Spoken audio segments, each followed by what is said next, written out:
you for joining us at Hunt for Peace. What makes you qualified Oh man. to be on this interview? Trauma. Hi, welcome back to the Hunt for Peace podcast. My name's Chamberlyn, and our guest today is Miss Meaghan Martinez. Welcome, Meaghan. Hi. Thank you so much for being I'm here. so excited to be here today. Okay, just a reminder, we're not therapists. We're just people wanting to help out other people. If you're struggling mentally or in a crisis, please remember the 988 hotline. We will discuss sensitive topics, so we'll have the trigger warnings in the caption below for specific triggers, and I think we're ready to get started. So, Meaghan, thanks again for joining us on Hunt for Peace. To get started, just tell us a little bit about yourself. What does it look like? You're a mom of 3. Yes. A wife.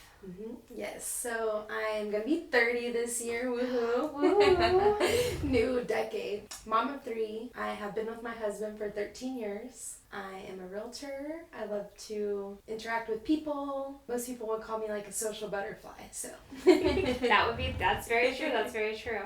And you mentioned you're turning 30. Yes. So fun fact, Meaghan is my best friend. And she actually shares birthday with my late brother, Hunter. Not the year, but just July 13th. Yes. So now everybody knows your birthday. So remember, July 13th, tell Meaghan happy birthday. Yes.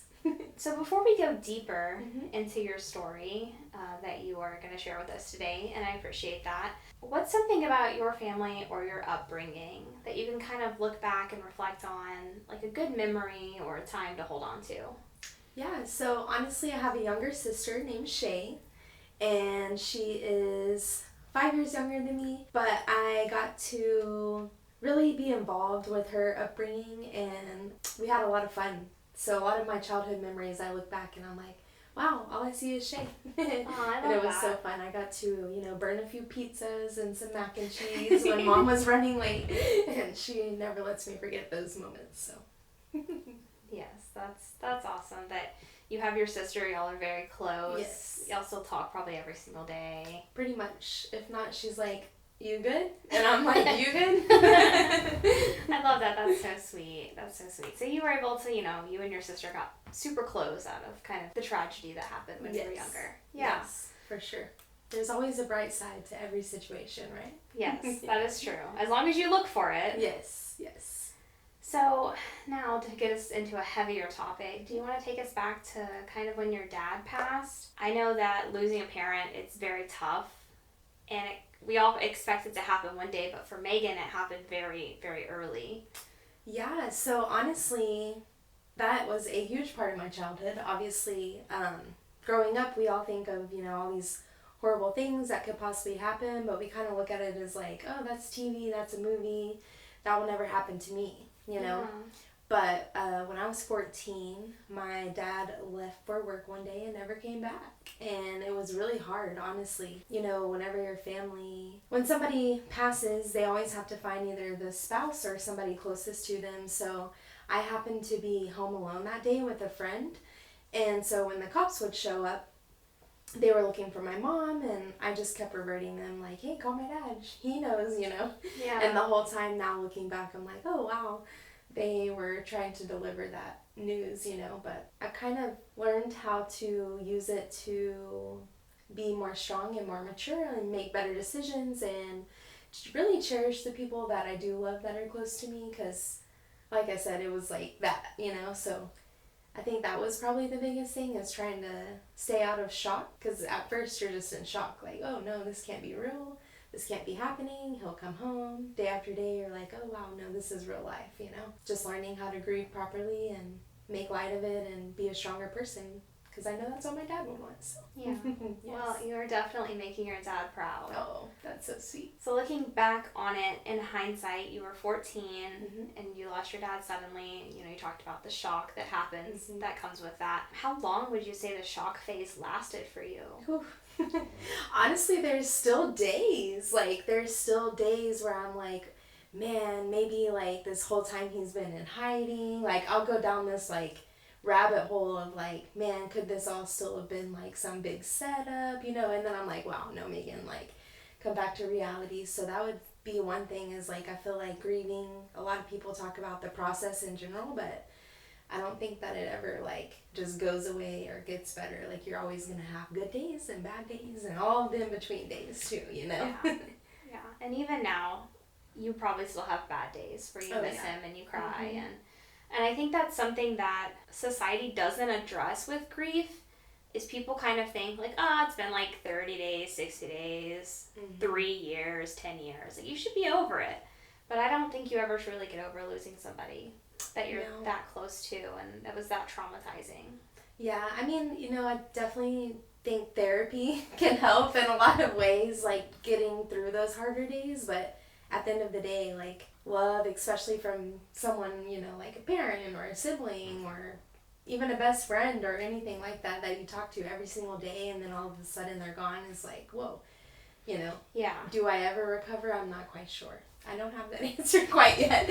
But as of right now, there's still bad days, and I think that's okay, and just learning that, you know, lean on people that love you and support you on the bad days, and maybe talk memories of, you know, shared things. Me and Shay, actually, we use dark humor a lot, honestly, to get through a lot of things. We think back and we're like, oh, you remember when Dad did this or Dad did that? And we're just like, yeah, not quite sure how we survived that, but, you know, just always trying to find the good moments. Yeah.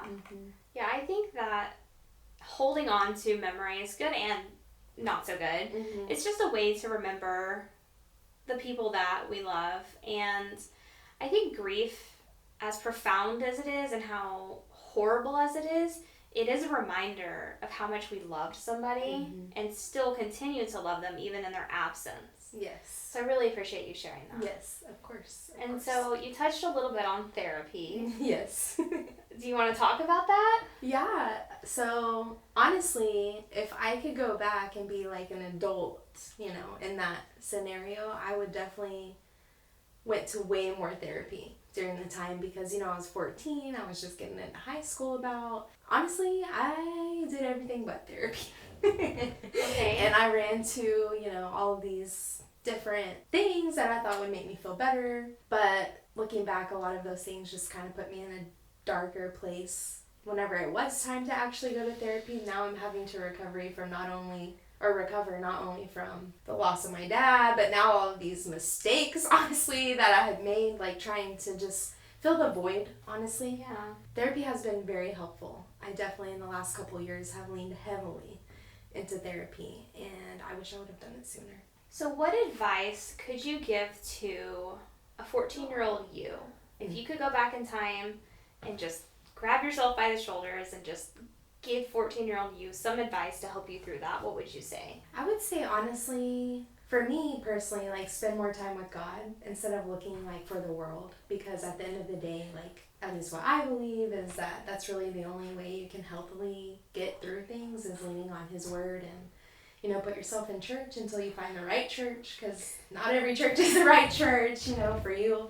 Just really, like, be able to lean on your support system and not try to shut them out, because I feel like that was something, you know, I was the big sister, I was the oldest daughter, I tried to take on, like, almost like my dad's role, you know, because I was like, well, he's not here, and they call me just as hard-headed, so maybe I need to be, you know, put this armor on and, like, be strong for everybody else. But at the end of the day, like, I think we all would have benefited more from, like, having an outside source, aka, like, a therapist, to actually work through those things. So if I was 14 and I just lost a parent, I would first go to therapy.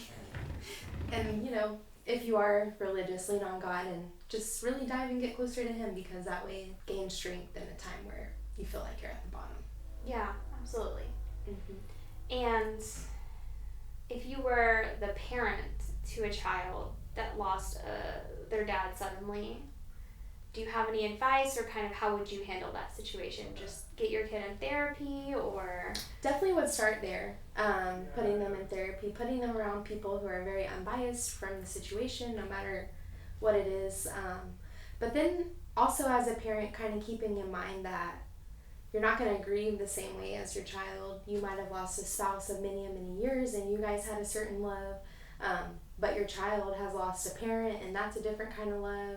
and then maybe their parents are still around and they just lost a child themselves, so that's a different kind of love.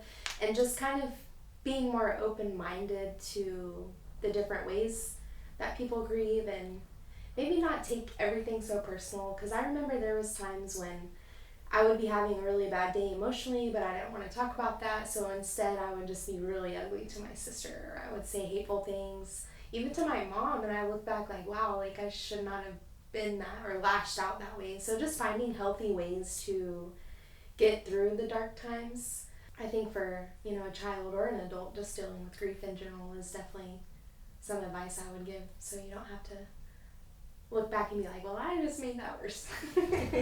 Yeah, well, and I think that you touched on two very important things there. The first is, and this is actually something a friend of mine reminded us of earlier in our Bible study, was that no single grief is the same as a different one. Mm-hmm. And so I know, like, most of the time when you go up to somebody, you mean it out of love, is that I know exactly what you're going through. I'm so sorry. But even if you have lost a spouse and you're talking to somebody else who lost a spouse, it's no grief is ever going to be the same. Yeah. And so I think just remembering that everyone grieves differently, everyone goes through grief differently, feels it differently, had a different relationship, just respecting those boundaries. Yes. And just being there for those people however they need you to show up for them. Mm-hmm. The second thing you touched on that really resonated with me, you kind of having those regrets at how you handled your grief. Yeah. I think that's normal. I think we've all mm-hmm. said and done things when we get overstimulated, we get to the top, we've held in our emotions so much, it comes out as anger. Yes. And I think it's important to give ourselves grace for those moments. Mm-hmm. Because you were doing the best you could. Yeah, no, for sure. But always, like, if I could go back to, I would have kind of worked on and recognized in those moments, going back to apologize and maybe ask for what I really did need. Have you seen the TikTok where it's like, I needed a hug, but instead this? It's like a trend, right? Yes. So I feel like I can make a lot of those. Like, I needed a hug, but instead I cussed somebody out. Or I needed a hug, but instead I did this or that, Yeah. And kind of going back in my mind sometimes, I'm like, man, I had all these people around me that I knew loved me and cared, but I just went into this, like, turtle shell and was like, oh, let me just push them all away, because then I don't have to deal with it, Yeah. And I can just be strong and everyone's going to leave me alone, But in the end, it's like everyone has a breaking point at some point, Yes. And it's better to seek help and be verbal about what you may need before you get to that point and then spiral down even worse. So as you know, the scripture talks about God making a message out of your mess. Mm-hmm. So what would be the message that you would want to relay to anybody that is in a similar situation that you were? I would say, honestly, everybody talks about you never know when it's the last time you're going to see someone, but, like, honestly, you never know. So don't ever leave a conversation halfway, or not give a hug if you feel like giving a hug, or not saying I love you bye if you're a little upset with somebody, because you can really regret it in the long run if you don't ever see them again. So really just cherish every moment you have with the people that you love, because anything can happen, and make things right with somebody that maybe, you think about, like, oh, we're not on good terms, but if they weren't here, I would be upset. Like, well, today's the day. Like, go make it right and go give that person a hug and focus on relationships more and the people around you more, because at the end of the day, when those moments do get dark or you do lose somebody, those are the people that you need to rely on. So you want to make sure they're there. Absolutely. That's beautiful. Thank you. Well, as you know, we are Hunt for Peace. Yes. So what are some things that you find peace with when you're struggling mentally? So, like I mentioned earlier, definitely my faith. I have learned to really dive deep and rely on God for those hard moments. And then, of course, my friendships that I've built. It's very nice to know that, people will have your back, even in some of the darker moments. So I appreciate you as my friend.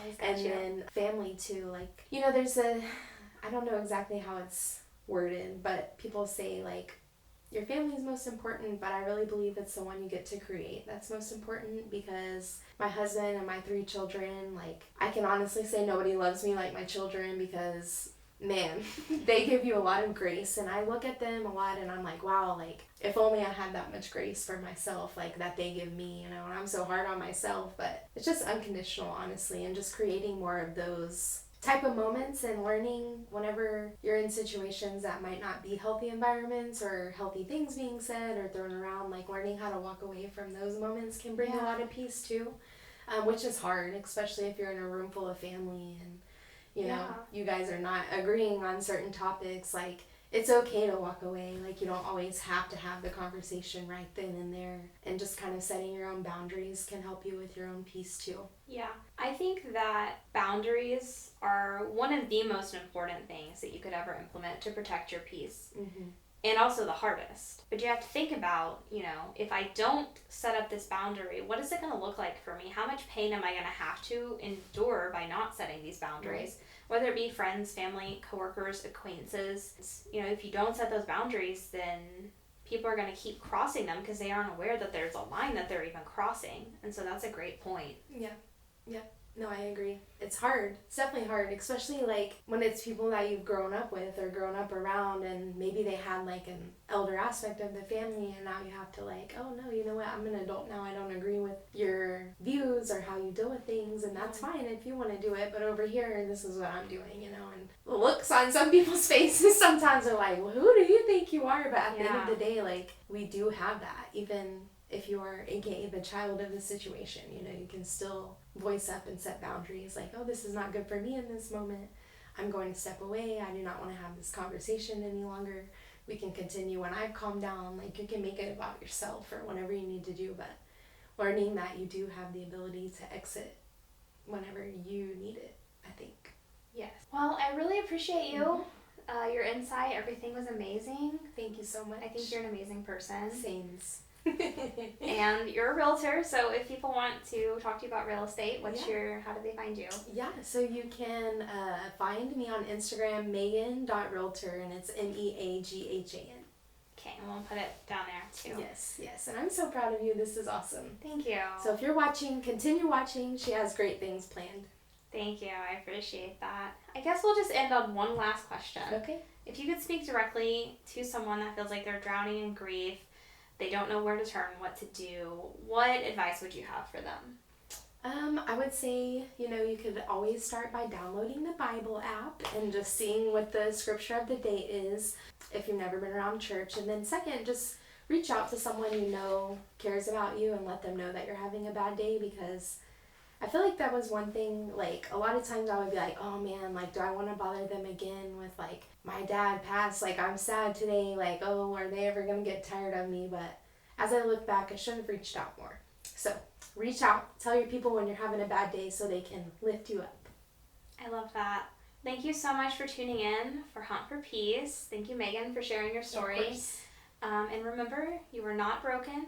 You are not alone. You are loved, and we're happy you're here. Yes. Have a great day and rest of your week, or whatever day this is getting posted.